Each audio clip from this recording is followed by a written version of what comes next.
Welcome to the Swinging Christies, the podcast about Agatha Christie in the swinging 60s.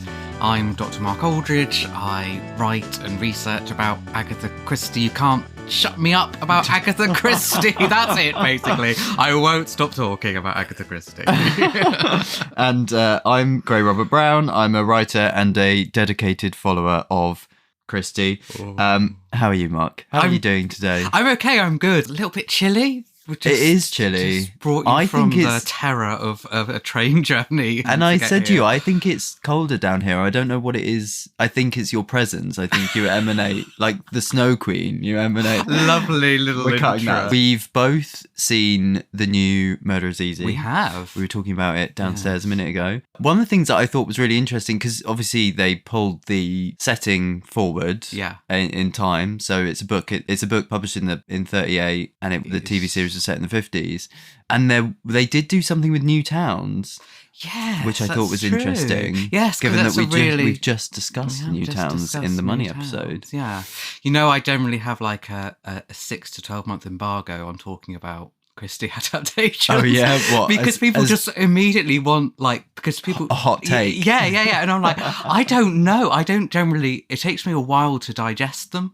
I think that's wise, yeah. Because you can have like an instinctive reaction, and also, especially if you're watching it over Christmas, maybe I'd had a glass of wine before watching. It's just possible. So I find it very difficult to give immediate reactions to anything like that. And moving it into this slightly different era, I did wonder if it's because retrospectively we sent something in 1938, you think, but it's just before the war. And of course, you're not writing it thinking, there's about, you know, I mean, obviously you know what's going on, but it's so overshadowed by what you know is happening next year. I just wondered whether that made it a bit more complicated. I think the same made sense because the writer wanted to make this kind of post-colonialist point about, the main character. So yeah, I thought that was probably the best thing about it, actually. I found that really fascinating. But yeah, it is funny how, because there is a bit, I read Murder is Easy recently for the first time in preparation for knowing that a series was due. And there are points in the book where, or at least one point where Luke Fitzwilliam says about like little houses popping up everywhere. But obviously he means kind of, that building surge in the pre-war period, not the kind of, Newtown development estate, which is what the series aligned itself with. Which, given that we complain about how adaptations tend to take stuff from the 50s and 60s and later and shove it back in time, it was quite interesting to see the opposite and see it pulled forward. And the character in the book does have this post-colonial touch. He does have this outsider status. So it really is just so it really makes sense. But it's nice to have. It's so nice to have so much like new Agatha Christie stuff around, even though obviously she passed away nearly half a century ago, because you sort of get to pick and choose the ones that you really enjoy. Like for some people are never going to touch new Marple or new Poirot stories, no matter who they're by, right? But May absolutely loves something like Murder is Easy. And I still got lots of tweets over Christmas because of course they're showing Death on the Nile or, you know, Murder on the Orient Express or whatever it was that they were showing. So I just sort of go in, give a little plug for something I did years ago. Yes, I saw that when you reposted your threads, which are fab. They're definitely worth a look for anyone that hasn't. I really like those kind of little insights. All outrageously just saying, buy my book. That's what it all comes to. But it's fun too, and it reaches people who aren't going to read that book. And, you know. But buy my book. Yeah. Now, you can't see this currently, dear listener, but we are, in fact, so I'm sat here in a shift dress and Mark is wearing his finest pair of go-go boots because this episode we are talking all about fashion. Oh, Brenda, you don't know anything, do you? It's dead pacey to wear second-hand clothes, you know, feather boas and all that. So, Gray, we discussed that sex was invented in the 1960s. Is that true of fashion as well? Basically, yeah. No. Yeah. Next question. No, it's a really interesting one. So again, a lot of this context we're getting from Dominic Sandbrook and David Kinniston, but they both talk at length about the British fashion industry kind of really swelling in this time. Quite a few things happened to kind of impact all this. I was actually on the train here listening to an episode of The Rest is History about this, and they were talking about how in the war years and before, people were wearing sort of darker fabrics, jobs were more industrial, people were less well off, people's clothes needed to last, they needed to be more durable. And there wasn't central heating, so they needed to be warmer. Well, also, going back to things we discussed before, surely there weren't as many opportunities to show off your amazing fashions. Like, if you're just going to work absolutely, and seeing the same people, then you might have your clothes for church and best, and sort of the rest of it is going to be for work and to keep yourself warm. Yeah, so when completely. you've got things like coffee bars to go to and social scenes, and suddenly things are happening with your part of society, then of course you're going to want to dress differently. Yeah, of course. And, disposable income increasingly, all these things are changing. Even the fact that for a decent chunk of the early half of the 20th century, clothes and fabric were rationed. And obviously that's not the case anymore. So, we've got things like the development of synthetic fabrics, cheap, colourful dyes. So it's three main things, really. It's that fashion's becoming more prominent in society, partly because it's becoming more affordable, but also because of those things, it's also becoming more extraordinary, more of an expression. And also we've got the advent of home sewing because the machinery is becoming more affordable, and we've got electric sewing machines becoming ubiquitous. So all of this is helping to kind of make fashion a bigger element of this time period than we might have seen previously. We take for granted things that changed around this time. Because I think when I teach my students, because film and television is the main thing I teach, and when I talk to them about like teen movies from the 50s, when they started to really specifically appeal to teenagers, I always talk to them about the fact that this really is the first time that people weren't dressing like their parents. And that whole idea, but actually people pretty much did until around this, the mid-century. Well, because the clothes were handed down. I mean, this is one of the things the rest of history was saying, that you would have a coat for 20, 30 years, and you probably pass it down to your son or your daughter, and that's no longer the case because of all these factors. And all of this is undeniably something that Christie is well aware of. We often talk, us Christie fans, about her distinct physical descriptions, and there's often an element of what people are wearing in that. That's a Christie staple throughout all of her books. But in the 60s especially, we do see the clothing she describes moving with the times, right? Yeah, in By the Pricking of My Thumbs. By the Pricking of My Thumbs sees Tommy and Tuppence return to investigate a mystery at a nursing home from 1968. For example, which has us revisit an older Tommy and Tuppence who we'd first met as young adults in the 1920s and now have sort of aged. And it means that they can actually have a bit of a meditation about how things have changed in terms of the way that they are viewed and the way that they see other people. So there's a bit where they had no idea that they and many others were automatically pronounced deadly dull solely because they are older. Only by the young, of course, but then they would have thought indulgently young people knew nothing about life, so this is a bit of a recurring theme this decade anyway. Poor dears always worrying about examinations or sex life, or buying some extraordinary clothes or doing extraordinary things to their hair to make them more noticeable. I think it's really interesting when you think, Tommy and Tuppence were young in the 1920s, when absolutely you were showing off in terms of your fashion.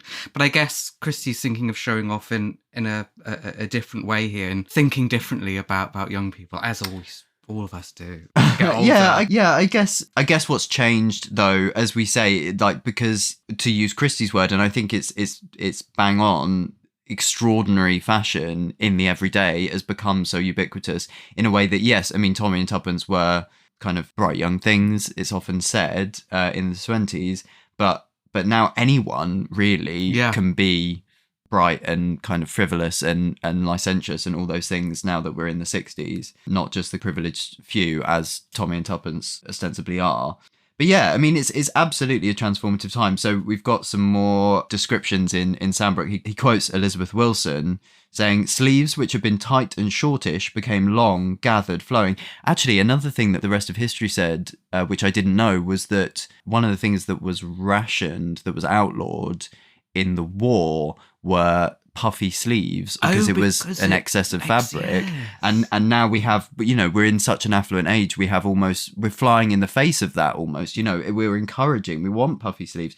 Bell-bottom trousers widened until they looked like skirts, and skirts, which had been short and straight, sank to the floor.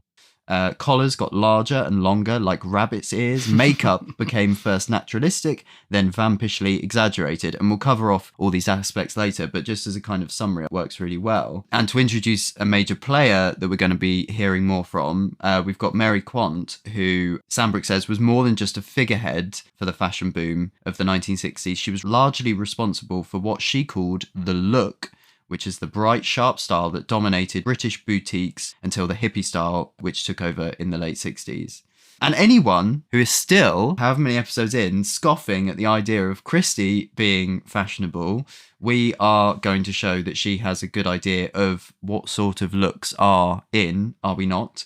Are we going to talk Mrs. Hemming from The Clocks? Well, this is a good counter-example, isn't it? This is a cat lady in The Clocks. The Clocks is a Poirot novel about espionage and an unidentified body from 1963. Colin Lamb and Detective Inspector Hardcastle, two of our protagonists, are speaking to Mrs. Hemming, and we're told that facing them was a lady in a pale moss green, rather rubbed velvet tea gown. Her hair in flaxen grey wisps was twirled elaborately in a kind of coiffure of some 30 years back. Round her neck she was wearing a necklet of orange fur. So I was thinking, what are we supposed to be thinking about this fur? And then it's revealed that the inspector perceived that actually the orange fur was a cat.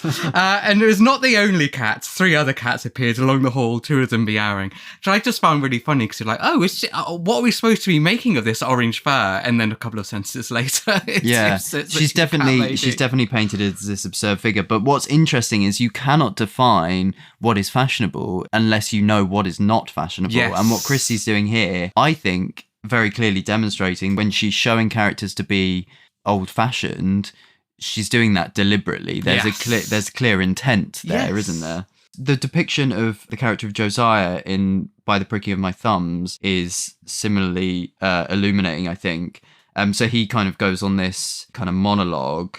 So I'm quoting, he says, "As for the girls nowadays, not what they used to be when I was a young man. Pretty as a picture they used to be then. Their muslin frocks, cloche hats they used to wear at one time. Do you remember? No, I suppose you'd have been at school. Had to look right down underneath the brim before you could see the girl's face. Tantalising it was, and they knew it." Tommy looked at him with great interest. So this is what's interesting to me about this. So we've talked before about how we often assume that these old fuddy-duddy characters are mouthpieces for Christie's attitudes. And indeed, sometimes they are, and sometimes we know that her views are vaguely aligned. But the sting in the tail of this extract is what Tommy then thinks. So it then says, Tommy looked at him, Josiah, with great interest, at his double chins, his bald head, his bushy eyebrows, and his enormous paunch. He thought of Aunt Ada, of her incipient moustache, her grim smile, her iron grey hair, her malicious glance. Time, he thought. What time does to one? He tried to visualise a handsome young subaltern and a pretty girl in the moonlight. He failed. So we're actually taking all that away. We're not going, it was better then and they wear nonsense now and everything was beautiful then, because Tommy really kind of punctures the balloon afterwards. And this is something that she's explicitly linking to fashion because he's outlining muslin frocks, cloche hats, but in a way that doesn't automatically, because of Tommy's kind of puncturing of it afterwards, it doesn't automatically align us with his views. And this sensitivity about aging as well, and the fact that you're moving away from being in your prime, perhaps to moving something. This is such a big thing in her correspondence when you go through it about like how sensitive she was about photos of herself. And even in the 50s, so over 10 years before this, she says how she likes one official photo at last because they've taken out the wrinkles. That's actually what she says. So she was really sensitive about that, which many of us, I hate being photographed. Okay, so we've established what was not in fashion. What was in vogue then for women? Well, as we've said, miniskirts, go-go boots, space age tunics, see-through dresses. It's all, the emphasis is on often clothing that's more revealing than in the past, but thoroughly modern, modern fabrics, synthetic, plasticky fabrics. Also, I think it's fair to say a sense of the kind of campy or even vulgar. And we picked out this bit that mentions feather boas in Passenger to Frankfurt. Passenger to Frankfurt is a standalone espionage thriller about Sir Stafford Nye's hunt for answers from 1970. Lady Matilda, who's an elderly character in this book. There's one point in which she's trying to look like she's wearing old clothes because she's trying to get information. It's a long story, as much a Passenger to Frankfurt is. And so she wants to find something that looks a bit sort of out of time. So she goes to the trunk and she finds a feather boa. An ostrich feather boa, indeed, specifically. So not a synthetic one. This is interesting because when we were both talking about feather boas, as one does, general conversation. just a Friday night. Just a little chat, another glass of wine, another chat about feather boas. But we both are thinking about how that's such a 60s thing. Popularised by Shirley Bassey, I think, in the decade. But yeah, you then pointed out that... But the joke here is that it's old. Yeah, and so it's this thing about fashion's always cyclical, we know this, but that this seems to be something that, in the 60s, there's a real mixture of it, of bringing some things back, but reinventing them in some way. I think like accessorizing in a different way. And we've also got these mentions of kind of formal wear, like women's formal wear. Yeah, because again, society's changing. So we've got women in Agatha Christie's stories having slightly different roles from before. So we've always had women who have been in the workplace, but I think there's almost a sort of perhaps a casualness to it, or the fact that it's more common at this point. Yeah, for women and to have lots different of kinds roles. of workplaces now, isn't it? Which requires a different wardrobe. Yeah, so we've got suits spoken about for a couple of characters. Claudia in Third Girl. Third Girl is a Poirot novel set in swinging London about a young woman who thinks she may have committed a murder from 1966. Chic in her smart suit. Ella Zelensky in The Mirror Crack. The Mirror Cracks from Side to Side is a Miss Marple novel about a poisoning at a film star's house. It's from 1962. Is the sort of secretary/assistant, I think, to Jason Rudd. She wore a well-cut suit, a ruffled blouse, and appeared to breathe self-confidence. Yeah. So her fashion, her clothes are intrinsically linked to the character. Like they are a shorthand to say this is this isn't a mousy secretary who's just going to say, oh, Mr. Rudd will see you now. There is a confidence to her placement within a workplace. Yeah, both of those descriptions actually are they're what they describe, which is chic and snappy and cool. Yeah. And then there's also kind of going out wear. Yeah, because there's more going on. So people are changing to in the evening, for example. We get in Third Girl, Ariadne Oliver. I think she's like staking out some sort of characters that she wants to know what's going on at a particular time. It's 10 to 7 in the evening, and we're told that 10 to 7 in the evening is the kind of time when girls in jobs, might be presumed to have returned to their flats or houses, either to renew their makeup or change their clothes to tight exotic pants or whatever their particular addiction was. Like fashion is an addiction there, like you're in its thrall, and go out again, or else to settle down to home life and wash their smalls and their stockings. I think the sort of characters who Ariadne's watching out for are very much the ones who are going to be changing. They're going out. To go out. Yeah. In it's the all, evening. but it's all intrinsically linked to the clothing, isn't it? Even the option of staying in is washing their smalls. It's very interesting the way she's tied that in. And obviously we're talking about people much younger than both Ariadne and Agatha Christie. And what a brilliant piece of observation. People still assume that Agatha Christie lived in some huge country mansion, 10 miles from anywhere, and never saw anyone other than servants or whatever. But here's someone who's observing society and seeing how people who she's frankly going to have very little interaction with, but when she does, she's clearly taking note. Yeah, it's true. And so much of Third Girl is built around these new routines and structures within young people's lives that just didn't exist before. And this is a great example of that, is there was never before call for this kind of routine, because never before really was a generation living in this way and socializing in this way either, which we talked about in our episode about sex. The obvious answer, of course, to what's going on, what's in vogue in women's fashion, the iconic answer is the miniskirt, of course. So, you know, it is undeniably the stereotypical, the look you think of when you think of the swinging 60s. And came up time and time again in our research around the period. There's a great bit, isn't there, in Frostquake, the Juliet Nicholson. She tells an anecdote where a disapproving BBC executive describes a miniskirt as abbreviated, which I just love. Because I mean that's what people thought. And there's more of it to come. Yes, yeah, just following. Yeah. What's fascinating in Christie, though, is that we really track this trend through the 60s in her works, because at the start of the decade with The Pale Horse. The Pale Horse is a standalone novel that explores mysterious goings-on and unexplained deaths at a countryside inn from 1961.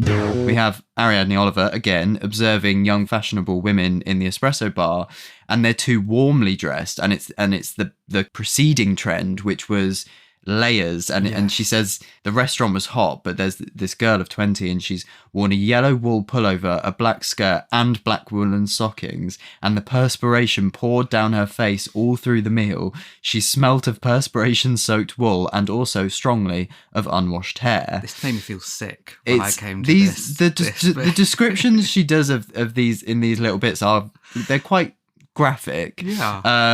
But that was kind of the trend before, and then what we see through the decade is this shedding of fabric, which is just fascinating. And we go from kind of young women in these kind of thrown together, slightly less well turned out clothes as somehow kind of eroticized, which we talked about in episode 1. And by the end of the decade, what's eroticized is less and less fabric. It's kind of a really interesting development.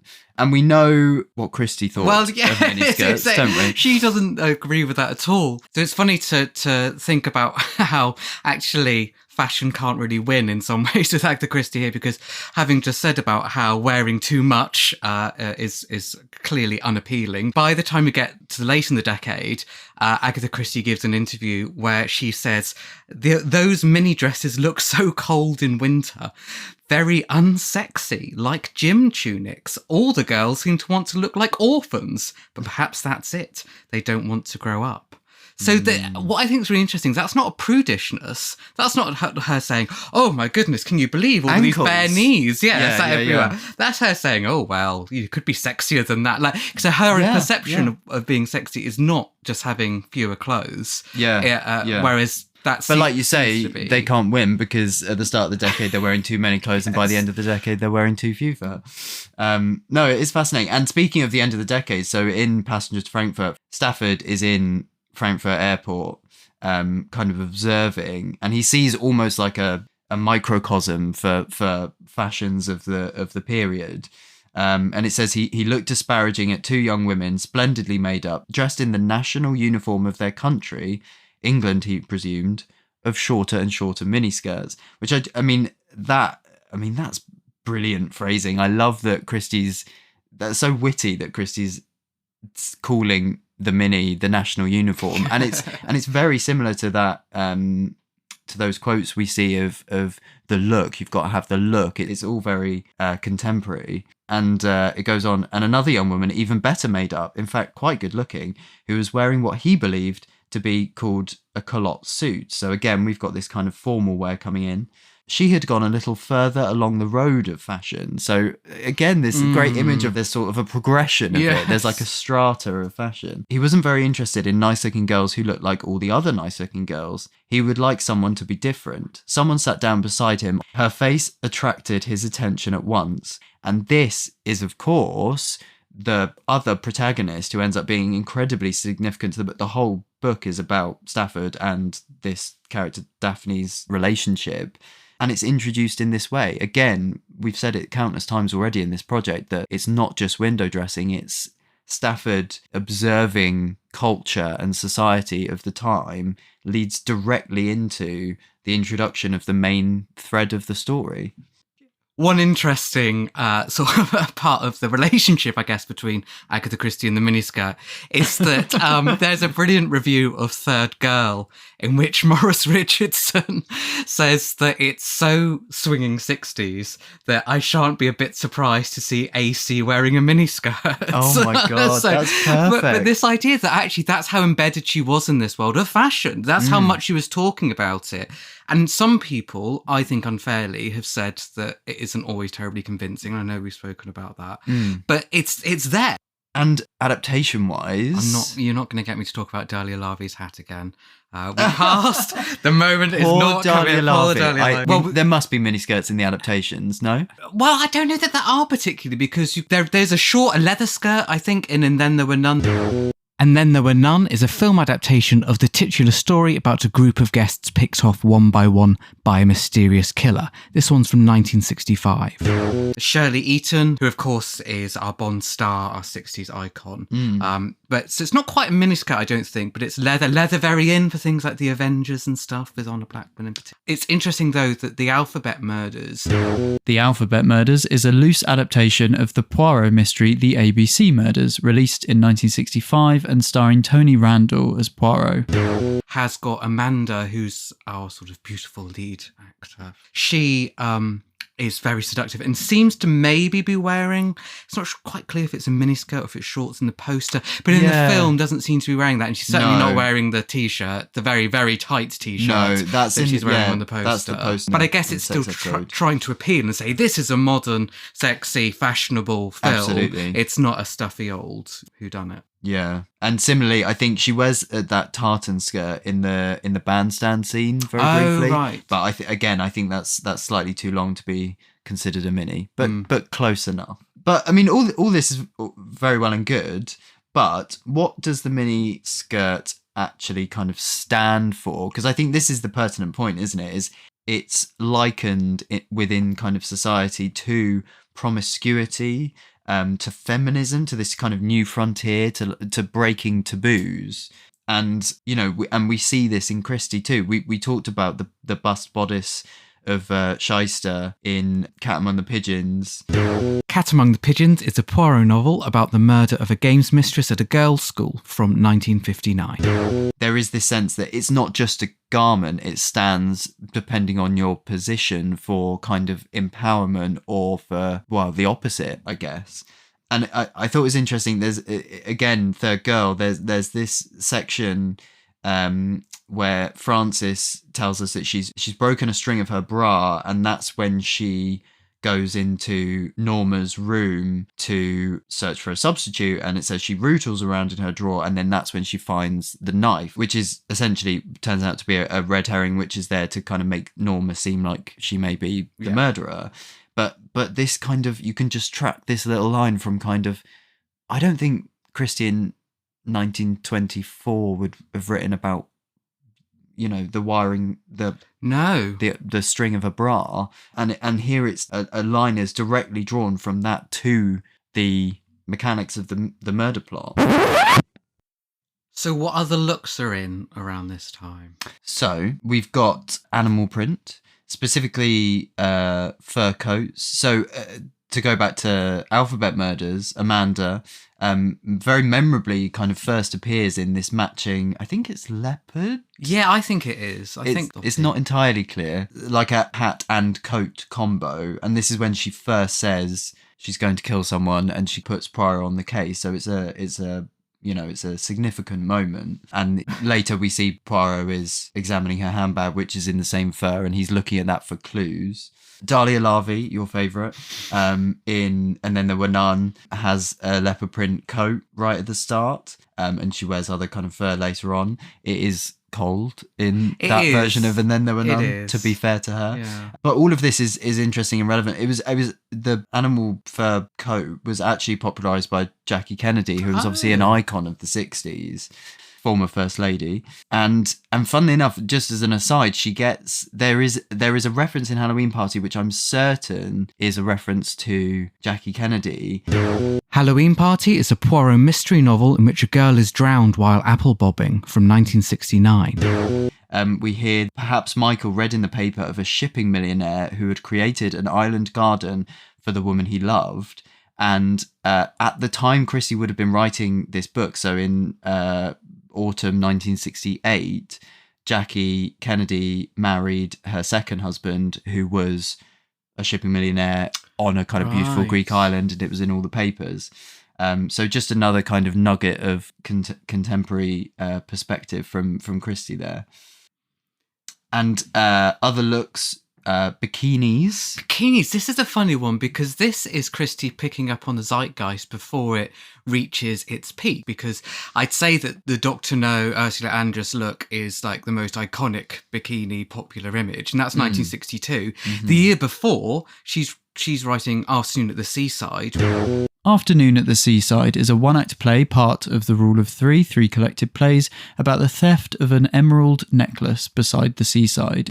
Debuts late 1961, in which there is a whole discussion about wearing bikinis at the seaside, and them as perhaps scandalous in some way.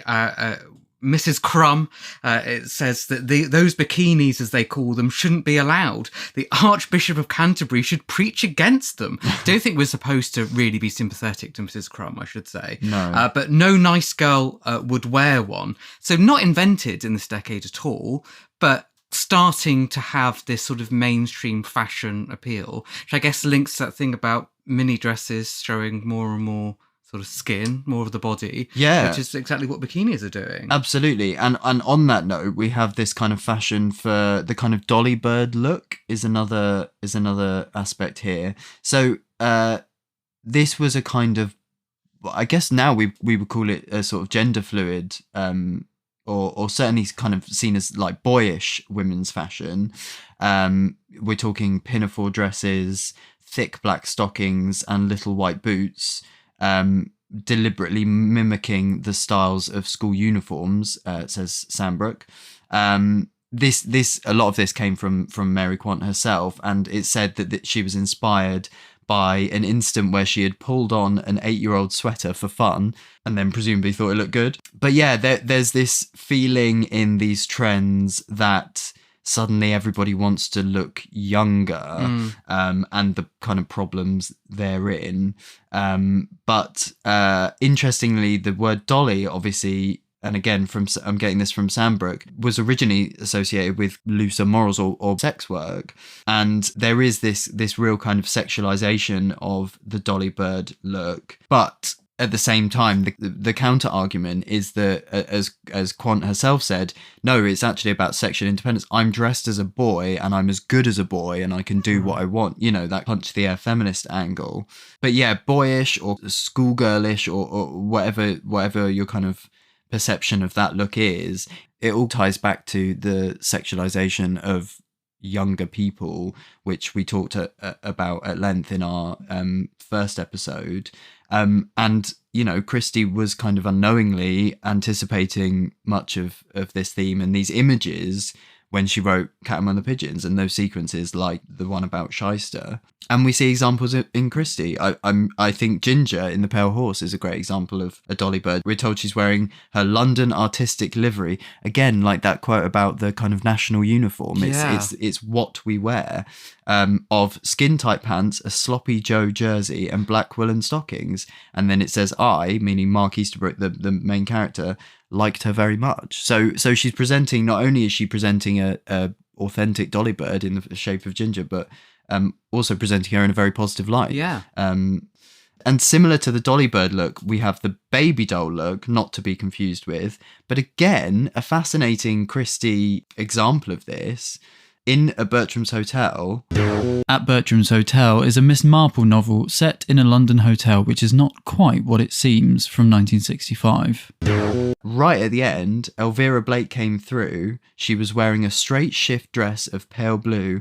Her fair hair fell down each side of her face. She is that is the baby doll look. Again, it's a slightly infantilizing fashion. It's mostly kind of centered around shift dresses as Elvira. Shifts like the feather boa that we talked about before, shifts weren't invented, and the bikini, shifts weren't invented in the 60s, but they did become popular again in this period because of people like Audrey Hepburn and again Jackie Kennedy. And like the dolly bird look, some historians kind of link its popularity to second wave feminism and this idea that it's a piece of clothing that's flexible, that allows you to do things in your practical day-to-day life. And also, again, kind of boyish or gender fluid, this idea that the dress kind of falls straight down and skims over the bust, and therefore presenting a kind of slightly androgynous look. And Mary Quant says, gone are the days where women's clothes are all about exaggerating curves and therefore talking about motherhood. It's actually now, more androgynous. And Elvira's clothes are significant because... Tell us why. Oh yeah, because this is fabulous. This is flagged up in a book which is not very well known now because it's not in print. But in the mid 60s, Gordon Ramsay, not the chef, Ramsay with an EY, who's an academic, wrote a book. It's called Agatha Christie, Mistress of Mystery. And it's sort of a bibliography, but there's bits of biography in it as well and bits of analysis. It's not a terribly long book. But the significant thing about it is that he spoke to Agatha Christie, I think twice about it. And even more significantly than that, she read it and offered corrections. So we know that what's in it, she at least agreed with, or, because she was very, very forthright about bits that she didn't think were correct, rather, whether through interpretation or through fact. So at one point, Ramsay says, Agatha Christie knows perfectly well what the younger generation is thinking today. Her grandson, Matthew Pritchard, is about the age of Tommy and Tuppence's grandchildren. And she's put that to good use in At Bertram's Hotel, where we meet Elvira, which casually mentions the fashion note that a young lady appears dressed in a shift. The observation and the young lady's comments appear obvious enough in the mid-60s. But I wonder how many of Christie's readers under 30...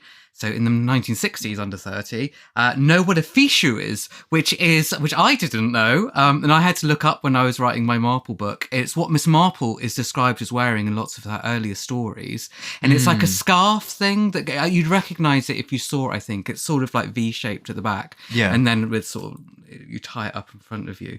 But that's a really interesting observation that Ramsay's saying that things are not only changing with the times, but changing in a way that different readers are going to recognise different things in different books. Yeah. That it's not necessarily about all books being completely accessible for everyone in terms of their cultural references. Well, and it's a great defence of Christie's knowledge and relevance, actually. And it comes from the horse's mouth. It comes from the 60s itself, the very decade that we're talking about. So, yeah, absolutely fascinating. So we've introduced Mary Quant and this kind of titan in terms of fashion in the 60s. And she really headed up this new boutique culture, which has become synonymous with the period. There's actually, when I was reading the clocks for this, there's a bit of Colin Lamb's narrative where he describes kind of crossing London, and he says that he's like walking up Charing Cross Road and then he's turning towards New Oxford Street and Covent Garden, and I was reading it kind of going, oh my god, turn right, go up Carnaby Street, go up Carnaby Street, and he obviously didn't because he's Colin Lamb and he's not a swinging cat. But if he had gone up Carnaby Street, maybe 3 or 4 years later, he would have been greeted with something really quite phenomenal. It was a real emblem of the period and the colours and the modernity. It was where you could acquire these looks that we've outlined. There's talk in contemporary sources of hundreds of these boutiques opening up, and they're vulgar and brash and loud. That's all from the Daily Express, which is quoted in Sandbrook. This is why Chelsea's presence in books like The Pale Horse and Third Girl is so significant. Christie clearly knows that they are the hub, they're where it all happens. On the King's Road in Chelsea, Sandbrook tells us there are armies of dolly birds tramping from Bazaar, which is one of the famous kind of boutiques, the birthplace of the look, to Just Looking, the ultimate space-age boutique with its anodized aluminium shopfront. Yeah, well, we saw in Money, didn't we, about things like Christie noticing the rise of supermarkets, and so the way that things like the high street and that shopping and everything was changing. And I think that this is another sign of these more old-fashioned places, the one-offs that might do your alterations or whatever. These independents being pushed to one side a bit. Yeah, completely. And Christie does actually acknowledge design labels, but by name. We have a Balenciaga reference, can you believe it, in Cat Among the Pigeons. Yeah, there's Mrs. Hope, who we meet, who's the mother of one of the pupils at the school, who wants to be able to take her daughter away and bring her back. And Miss Bulstrode, who's the head teacher, says absolutely not, despite the fact that you've got all this money. And Balenciaga is used as a shorthand for the fact that both of them know that Mrs. Hope's got a lot of money, because Miss Bulstrode says, you wanted my school for your daughter, didn't you? But it's take it as it is or leave it, like that very charming Balenciaga model you're wearing. It is Balenciaga, isn't it? It is so delightful to meet a woman with a real clothes sense. So it's got some sort of, it's got weight and power behind it, but it's also used in a slightly withering way there, I think. To sort of the label is, Christie understands that the label is a symbol for glamour, for opulence, for wealth, but also it's interesting because Miss Bulstrode is very much painted as a cosmopolitan figure, and that is borne out by the fact that she knows a designer piece of clothing when she sees it. And Balenciaga is significant in this time period because there was a real, they were on a real kind of upward swing through the 50s and early 60s. They then closed, but now in 2024, they're back prominent. And similarly, so, you know, the fun doesn't last in terms of boutique culture. It does, as all things, kind of wane away. And partly that's because of this, the kind of hippie look, which comes and sweeps in towards the end of the decade. And by that point, you know, a lot of other high street retailers had adapted to the needs, again, this is Sandbrook, the needs of the younger market, using their efficient design, distribution and marketing networks to produce similar clothes for lower prices. So this does kind of dissipate towards the end of the decade, but it's something you can track through the 60s, and there are these little mentions in Christie. We also get links between Agatha Christie and the world of Vogue, which might not necessarily mean... There's a sentence. Yeah. Pops up in The Mirror Cracked, which is interesting. This interesting discussion about what fashion is and how people are using clothes in different ways, because there's a discussion between Cherry, who's a sort of servant of Miss Marple, housekeeper and various things, who wants to borrow another character, Gladys Dixon's Vogue patterns.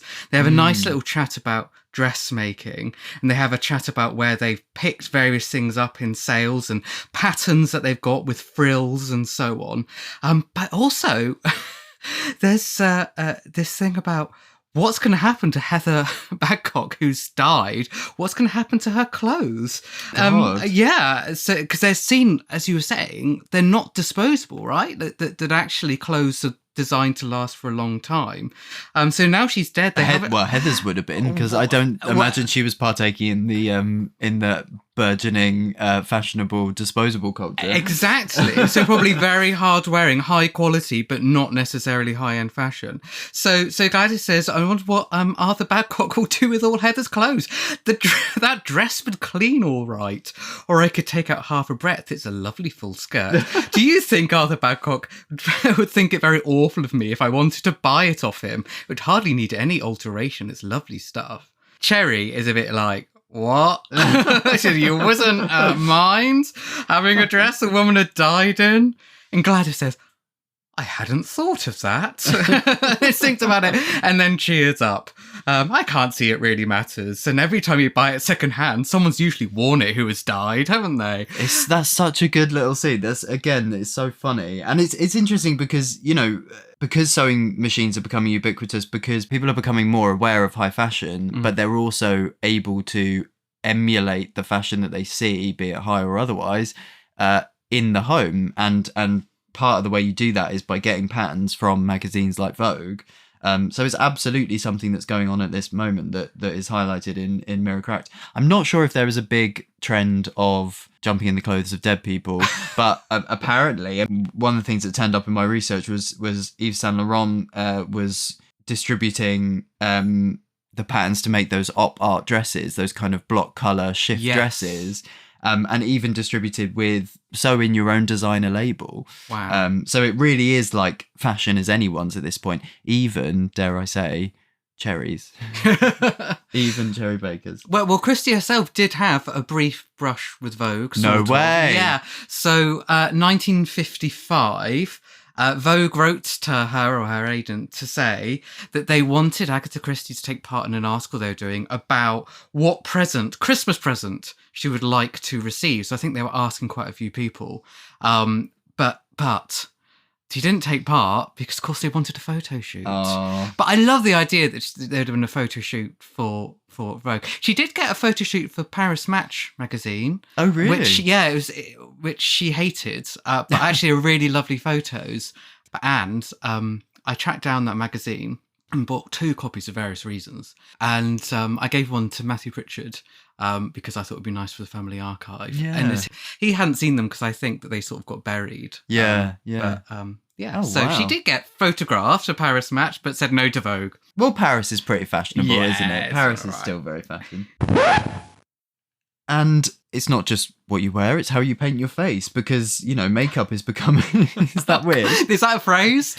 Paint your face? Yeah, drag queens No, say that. it's not just what you wear, it's how you paint your face. It just sounds like that's like a saying before you go out. It's my saying. Is it? Yeah. Yeah, I'm the new Trinity That's Susanna. how- And of course, it's not just what you wear, it's how you paint your face. It's makeup is becoming more ubiquitous as well and more expressive. So we've got this trend for white powdered eyeshadow. We've got long fake eyelashes becoming very desirable.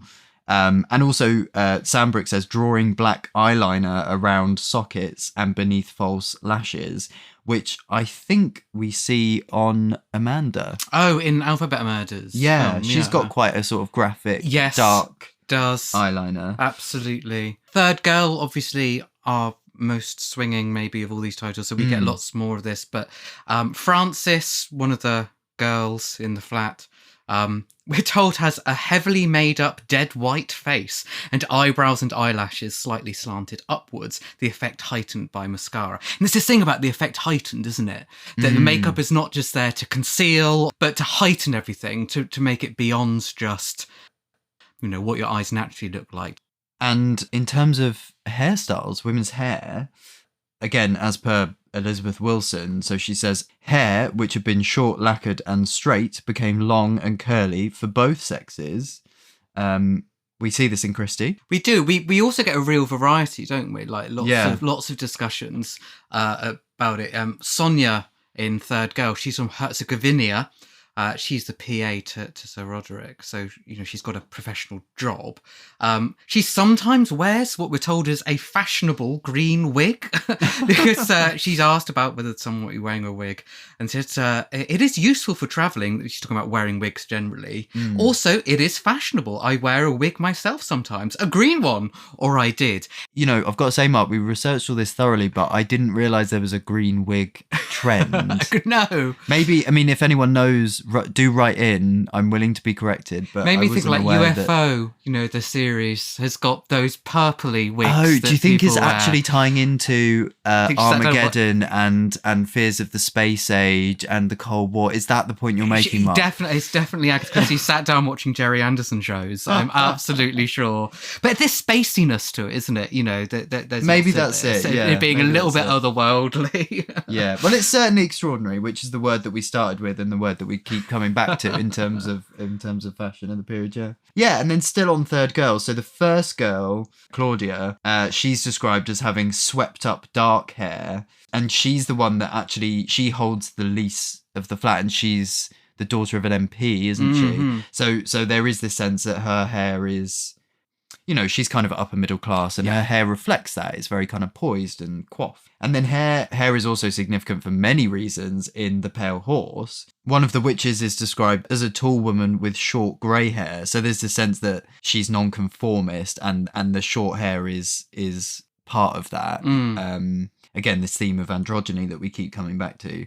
But also, is there another dimension there that's challenging the kind of stereotypical witchy image, which would be kind of long, straggly hair, which goes which works for this book because so much of The Pale Horse is about it's a supernatural story without any supernatural in it, or it's a story of witches but they're not really witches. It's that kind of contradictory feel. And in the same book we have Ginger again, and she's got a kind of tousled mop of red hair, we're told, which again there's a sort of boyishness, a lightness to it. This crossover between what your average person might consider to get out of, say, a hairdresser, and what perhaps is a bit more high-end. Because there's this thing, Mrs. Jameson in The Mirror Cracked, where we're told that after long years of running a hairdressing parlour, had steeled herself, going as far in the cause of progress as to repaint her sign and call herself Diane. One word, hairstylist, which is very 60s, that sort of one word thing. Yeah. But I think it's quite sad because she then goes on to say, otherwise, the shop remained much as before and catered in much the same way to its needs of its clients. It turned you out with a nice, firm perm. I don't think that's what they were doing around sort of Carnaby Street area. It accepted the task of shaping and cutting for the younger generation, and the resultant mess was accepted without too much recrimination. But the bulk of Mrs. Jameson's clientele was a bunch of solid, stick-in-the-mud, middle-aged ladies who found it extremely hard to get their hair done the way they wanted it anywhere else. This dream you can imagine Diane is having of being, I want to be one of these great big fashionable hairstylists, and she's still got the same clientele coming back and saying, I'll have a perm, please. I don't know. I like to think that Diane isn't even her name. That's her swinging alter ego. Yeah. But yeah, it's almost like the modernity is a veneer, isn't it? It's just the branding almost. Yeah. Not that she would have used that word then, that's anachronistic, but it's this veneer of swinging styling, but actually inside it's the same old shop doing the same old haircuts.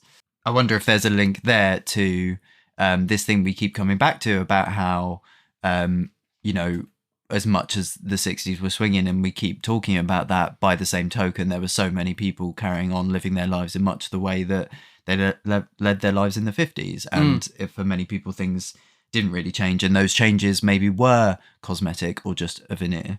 But yeah, and then, if you don't want to pop on down to Diane's, then hair products and kind of devices are becoming slightly more accessible and affordable in the home. That's still a way off in terms of the big revolution of that, but it is happening. And we hear about Miss Gorringe, the receptionist at Bertram's Hotel, and in keeping with the kind of dated aesthetic of the hotel, she has frizzled yellowish hair. This is Christie, I'm quoting, brackets, old-fashioned tongs, it suggested. And this is bang on, this reference, because it is true that it was sort of falling out of fashion, the idea that you would bend your hair into shapes that it wouldn't naturally fall into. It would be a kind of more primitive technology which would leave your hair frizzled, because we're slowly kind of embracing shorter and more natural looks. And Sandbrook again tells us that once again it was Quant who popularised a new style of haircut sort of the few years after Bertram's, developed by an ambitious young hairdresser, Vidal Sassoon, who ran a fashionable salon on New Bond Street. In 1963, Quant asked him to come up with a new cut for the models in her next fashion show. As luck would have it, Sassoon already had an idea of the shape. So we've had the look, and now we've got the shape to go with it. A carefully structured bob, short at the back and long at the sides. This is the iconic haircut, isn't it? He agreed to try it out on Quant herself first. I'm going to cut the hair like you cut material, he told her. No fuss, no ornamentation, just a neat, clean, swinging line. So what about men when it comes to hair and fashion? Yeah, so we talked a bit in the rock and roll episode about this kind of tribalism of types of styles that we see emerging, this factionalism. So one of those is mods, and they are, broadly speaking, the sorts that are in boxy jackets, narrow trousers, shiny black boots. It's all kind of black and dark and chic, actually. And the point of their look was to kind of it was supposed to be a kind of effortless appearance that you would see in the kind of coffee bar scene, which again we've touched on. And then what other tribes do we have? Well, we've got our rockers. You can't have a mod without a rocker. Yep. So more 50s, leathers, T-shirts, jeans, more readily perhaps associated with gang violence. And similarly, though, the Teddy Boys. And when Miss Marple goes into the development in The Mirror Cracked, there is a note made of the sinister-looking Teds. So this fashion as being some sort of indication of the type of person that they are is made quite clear. One of the most interesting kind of points in terms of men's fashion in these books for me is Stafford Nye's cloak in Passenger to Frankfurt. Well, it serves such a significant kind of plot function, doesn't it? I think I don't know. I think the cloak is quite ahead of its time in terms of, or bang on trend in terms of how androgynous it is, because we're led to believe that it's pulled off with the same elan by Stafford as it is by Daphne, who then ends up wearing it. But it's funny. So Daphne says of it, it's unusual, characteristic. It's not what everyone wears. And Stafford says it's one of affectations, shall we say. And she says it's an affectation that could be useful to me. And of course, the plot function that the cloak serves is that she can wear it and pass for him and obscure her identity. Yeah. So it's an amazing cloak. This. It's an invisibility cloak. Well, that's what it is.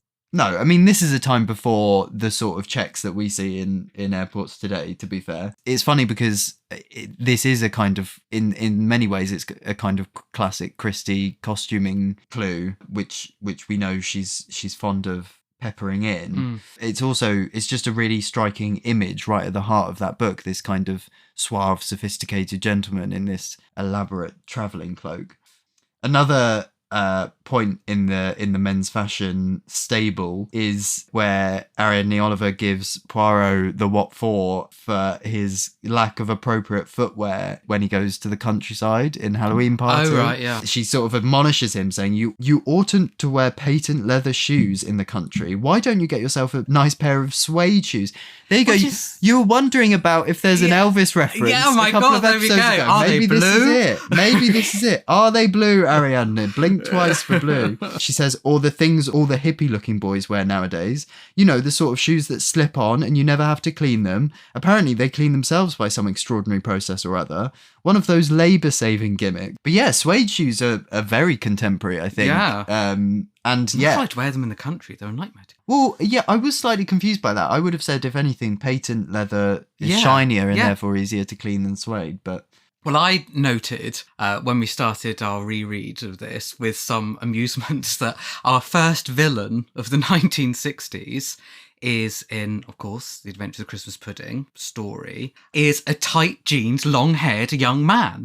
Which the worst. The worst, which is an archetype that she comes back to time and time again, often quite dismissively. And it's right there, right at the beginning of the decade. And we're told that Desmond Lee Wortley really has a very unsavoury reputation. The girls like him anyway, though we were also told that. They go quite mad for him, apparently. But we know that he wore a fisherman's jersey and tight black jeans. Another observer says that, I like those very tight trousers these young men wear nowadays. They look so smart, only, of course, it does accentuate knock knees. Yeah, and he talks in that really cool contemporary way as well, doesn't he? He says things like, come on, beautiful, your family cutting up rough because you're coming out to a pub. Years behind the times here, aren't they? It's really, she really is capturing something there. But I love the way that Desmond's arc ends in this story is with the revelation that he's in one half of the culprits and he's in cahoots with this new character that we meet at the end, who is a platinum blonde, and she wore a fur coat. Ding, ding, ding, fur coats. It's like we were being given a very contemporary female to go with our very contemporary male. And they sort of intruded on this old-fashioned world. And so it's literally the old-fashioned story. Yes, yeah, which has been reworked. We're given loads of descriptions, constantly their looks, especially Desmond's, is so important to his character. His hair's rather long. It seemed doubtful whether he had shaved that morning. Like, can you imagine?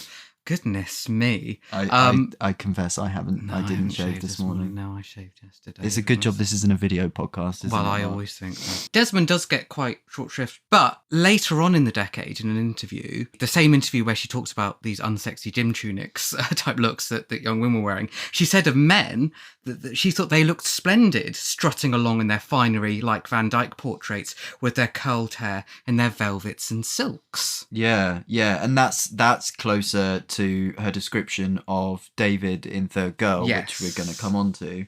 Yeah, it's worth noting that the issue of men's hair is a loaded one, as John Higgs says. It's a political one, actually. He says it was the front line of a culture war, cutting to the heart of people's sense of identity. Hair could generate strong emotions. I think there's something emasculating about that, it's supposed. So it's perhaps then not surprising that Christie seems to have some reservations in some of the depictions. But yeah, as you say, it seems like later in the decade, she doesn't mind it so much. No. And then speaking of David, a central character in Third Girl, or as he's also variously referred to, the Peacock. Yeah, so we first meet him thumbing a ride at the side of a road until he's a brightly dressed young man with long and exotic hair. And the person who picks him up says, "You are perhaps somewhat conspicuously dressed." "Oh, do you think so?" He says, "Not really. I'm just one of a gang of brothers." And that, we're told, is why Ariadne Oliver nicknames him a peacock. Shows off, vain, I should think, proud of his looks, perhaps a lot of other things as well.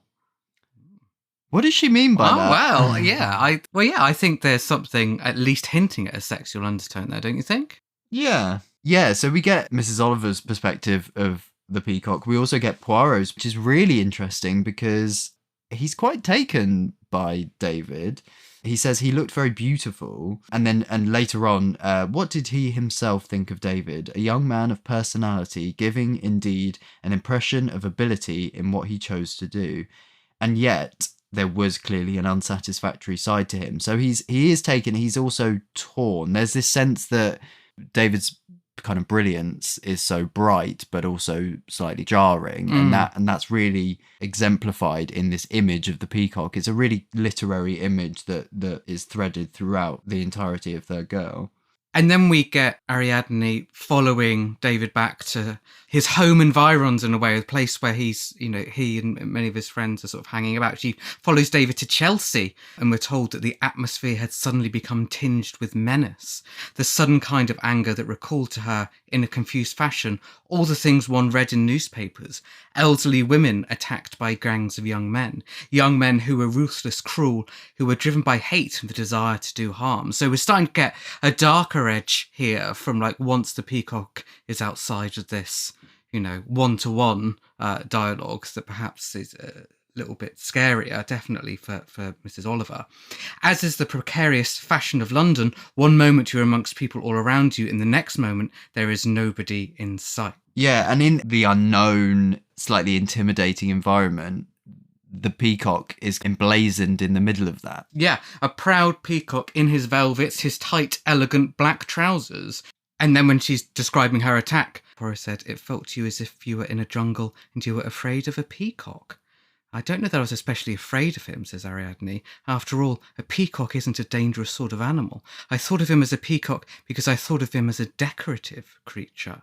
There's a great contrast between David's elegance and confidence in this outfit versus her. I think at one point she sits on a dustbin. She does. And when she kind of comes to after being coshed, as you say, the first thing she says is, "Oh, let's buy a peacock," kind of dreamily. It's like this image just gets kind of refracted through the whole book. It's really visual. And then what's amazing, I think, in terms of the writing, is that David's arc culminates as it continued, as it started. We're told that when David is stabbed and he's surrounded by blood, Christie writes, "The peacock boy, so picturesquely dead, he's a peacock even in death." Yeah. The image for me is like the blood around him is pooling like a peacock's feathers, like spooling. So visual, isn't it? It is, and the colours, and it's... Oh, to get a proper 60s set adaptation of that. I know. So good. Wouldn't it? Of course, fashion is closely connected to the art world, the world of aesthetics more broadly. And it's kind of linked through, you know, things like photography and the culture of modeling and all the rest of that. What's interesting is you get op art in the 60s, op being an abbreviation of optical, so kind of geometrical shapes and patterns and optical illusions. So that Yves Saint Laurent dress that I was talking about before with the block colours and the hard lines looking literally seamless, like literally like it doesn't have any seams. That's very much an art trend that is projected almost directly onto clothing. There's also pop art, not to be confused with op art. We've got this definition quoted in Sandbrook that it is popular, transient, expendable, low cost, mass-produced, young, witty, sexy, gimmicky, glamorous, big business, and I'm going to be cheeky and suggest that each of those words could be said to describe Christie's 60s work. Yes! There's our tagline. But yeah, art mattered. You know, this was a time in which Britain had more art schools per head than any other country in the world. You know, people increasingly were seeing art as something that they could be interested in and could maybe even build a vocation out of. Whereas art previously had been the reserve of the kind of elite class, pop art and op art was seen as a very kind of seize the moment, democratic, accessible thing. In Christie, art is a very broad church in Christie. She talks about it in lots of different ways. So we get everything from, in Third Girl, Frances, she works as a city art gallery. In Pale Horse, we're told that by one character about how modern picture restoring takes a bit of getting used to because it looks like they'd had a bath in the latest detergent, which is such an ongoing thing, isn't it? Yeah, people still say that today, don't they? There's those articles that are like, have you seen what they've done to the Mona Lisa, or not the Mona Lisa, but, you know, lesser known. And following on from the bit you were telling us before about Ariadne's exploits following the Peacock trip to Chelsea. Yeah, so the absolute flip side really of the works at the National Gallery, compare that to the artist studio in Third Girl where Ariadne has to climb a ladder-like stairs to get to this artist studio, a large bare room, improvised, a few mattresses lay here and there on the floor. It's basically a squat, isn't it? It really sounds like... It's really vividly described. A squat. For me, the most vivid description is that we're told that a fourth share in the loo downstairs. If that isn't like the most evocative, like, I immediately know what this place is like, that you're having to share a downstairs loo with three other people. Do you know, it reads like stage descriptions from Mad Men, from a Mad Men script. It honestly does. I really think for any Mad Men fans listening, there's a sequence where Betty goes and investigates a kind of city squat that's almost exactly like this. And even we're told about the kind of dirty artist who's painting at the easel. His clothes seem mainly composed of greasy black leather and high boots. And then the girl who was acting as his model, who was flung across a chair, black hair drooping down from it. And that turns out to be Frances. It's properly evocative. And similarly, we get these kinds of mentions in Mirror Cracked as well. So those present, that when they're listing kind of those present at the murder scene in the house, one of those is an arty girl from London who rather specialises in queer angle shots. Her camera was set right up in that corner so that she could get a view of Miss Gregg receiving. She's taking photos of Marina hosting with unnecessary modern flair. And maybe, you know, our attention's being deliberately kind of drawn to that character in that moment because, of course, the character ends up being very significant. It's she turns out to be Marina's child from before. Yes. But this is the time of, you know, star photographers like David Bailey with their star-like models, their muses, like Jean Shrimpton, who famously was called the most beautiful girl in the world by Elle. And, you know, she was in Vogue, as we've talked about. And that kind of resulting intimacy between photographer and model, that then brings forth a kind of increasingly intimate, sexual, adventurous style of photography, which is, nodded towards with this bit in Mirror Cracked. There's also, of course, Joan West, Raymond's wife, who famously is an artist. Raymond, for anyone that doesn't know, being Miss Marple's nephew. She doesn't actually appear on the page in this decade. But Miss Marple says, I'm afraid Dear Joan is rather modern. And we're then told, here Miss Marple was quite wrong. Joan West had been modern about 20 years ago, but was now regarded by the young Araviste artists as completely old-fashioned. So true, isn't it? That's like Agatha Christie completely understanding that it marches on for everybody, and that Joan West, we'd first met in the late 1920s when she was called Joyce. Maybe Joyce was fashionable, but Joan is not. Yeah, maybe the alter ego. It's her drag name. Yeah, and then in By the Pricking of My Thumbs... Oh yeah, we get Paul Jaworowski, an interesting young Slav who's said to produce all his works under the influence of drugs.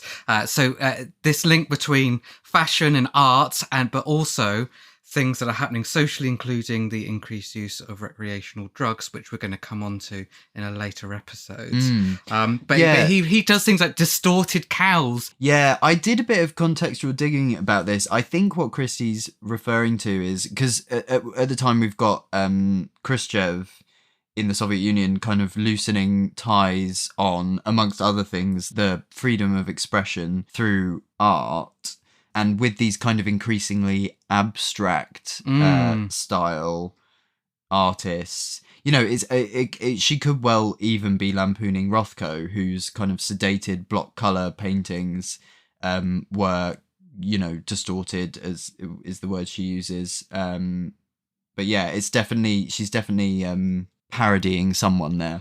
Yeah, well, the same book, elsewhere By the Pricking of My Thumbs, Tuppence asks someone who runs, Mrs. Copley, she runs a guest house, and she's exploring the area, Tuppence is, asks, do you have a lot of artists down here? And Mrs. Copley says, we had a young fellow a year ago, called himself an artist, didn't shave properly, there's that thing back again. I can't say I liked any of his pictures much. Funny colours all swirled around somehow. Nothing you could recognise a bit. Sold a lot of his pictures. He did at that. So, in other words, this is a popular artist. So he sold a lot of his pictures, but was not making the sort of arts that a Mrs. Copley would recognise as art that she wants on her walls anyway. Art generally is crucial to that book, isn't it? Because it's the painting of the house that is kind of the crucial and central clue. And for much of it, I think I'm right in saying, is pretty much the only lead they have as well. So a lot really centres on that painting and the act of painting generally. And there's this thing about those block colours we see actually on Christie's book covers. Yeah. So essentially, By the Pricking of My Thumbs is a nice example of actually with very strong yellow. So what we've got are books that actually do look quite modern. They're not, I think, from a modern perspective, the most exciting covers because they tend to just be text on sort of block colours.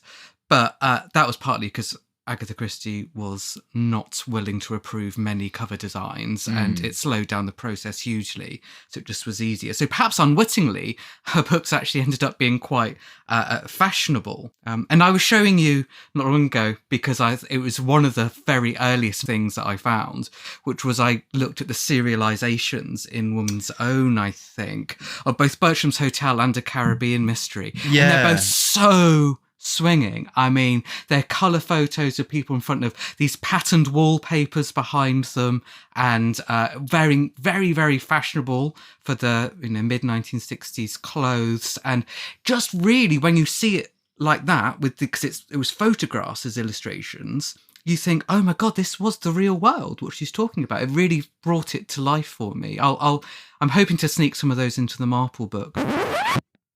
It feels churlish to say, but a big theme of the 60s isn't the 60s at all. It's the Victorian period, it's the Edwardian period, it's their times and aesthetics, this trend for revivalism, this idea that British culture is kind of looking back. And whilst fashion is marching forward, it's also looking back at, Sandbrook calls it the Vogue for wearing cast-off British imperial uniforms. There's the I Was Lord Kitchener's Valet boutique in Portobello Road, which was famous at the time for selling imperial memorabilia and old uniforms. Wow. And there's really, and it's fascinating because it's repurposing something which stood for something very different. Yes. And you can see a society coming to terms with, or beginning to at least acknowledge, aspects of its history. And whilst I'm sure this was unintentional, I read this and then we watched Murder Ahoy. Murder Ahoy is an original Miss Marple film starring Margaret Rutherford from 1964.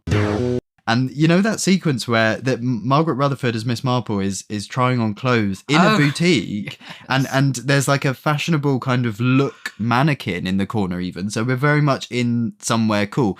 In Milchester, who'd have thunk it? But the joke is she comes out in a naval outfit, which is central to the whole film and becomes her costume for the whole film. But it is as if she's gone to one of the, that's what the kids were doing. Fashion forward Miss Marple. Exactly. But anyway, this is all a bit of a sneak peek for you, dear listener, because we're going to be covering this trend of revivalism more fully in the future. But it's definitely a theme that has a fashion dimension to it. I want to just give the last word to Passenger to Frankfurt, because there's that beautifully written quote. So following a discussion of this young Siegfried, this charismatic but dangerous dictator type figure, Stafford Nye, the main character, ruminates, "People do love dressing up nowadays. You'll see them all over the world in their own chosen get-up, different in different places, some with their long hair and their beards, and girls in their streaming white nightgowns, talking of peace and beauty, and the wonderful world that is the world of the young,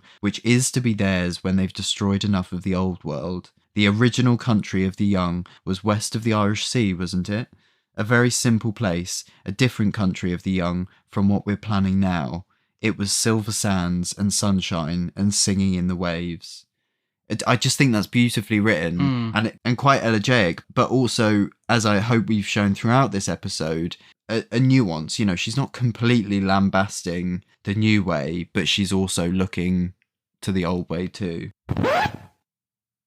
So next time, Scream. No. It's horror. Do get in touch. We'd love to hear from you. You can find us across social media at Christie_time. You can email us at theswingingchristies@gmail.com. You can find us on our own website at christietime.com. We've also got our own profiles on X, so at classic_Graham. And I'm on Insta as well at Dr. Mark Aldridge. Okay, thanks for listening. Bye. Bye. I can finally take off this damn feather boa. Thanks for listening, mods and dolly birds. The Swinging Christies is a Christie Time project by Dr. Mark Aldridge and Gray Robert Brown. This episode was recorded on the 5th of January 2024.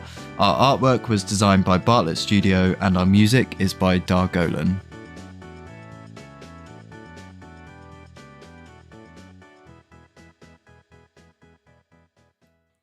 And of course, our logo is pop art, thanks to Mitch Bartlett Studios, who, because it was my idea. It was your idea.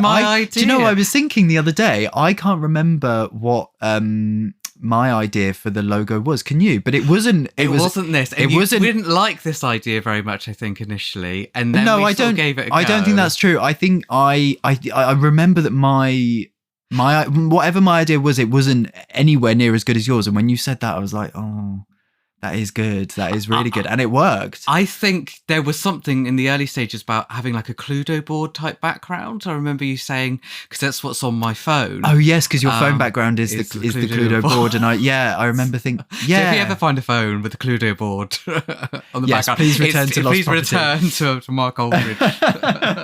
But yeah, it's a great idea because that's obviously, it's Andy Warhol, isn't it? It's his... From the Marilyn, inspired by the Marilyn pop art that Andy Warhol does in 67. And yeah, we got him to do it in all sorts of colours. Yeah, and it's funny that it had to be we have got multiple colours. Oh, yes. But initially... He did it in blue. And we said, no, it's got to be... We want the sexy hot pink. Which shows how... Do you think Andy Warhol knew what he was doing when he picked those exact colours? I think he was a big Christie fan. That would be it. Who isn't? Yeah. Basically. Yeah, so. But yeah, and I remember we sent to Mitch, hi Mitch, if you're listening, I hope you are. We have a lot to thank you for. But we sent to him a couple of pictures of Christie and then 3 pictures of Marilyn and just kind of went, off you go. Yeah, and he did. he did it. And the fonts as well, the fonts are great. yes, we're a very handsome podcast, both in terms of the hosts, of course, but also in terms of our design and our artwork. And Mitch is very handsome as well, I should say.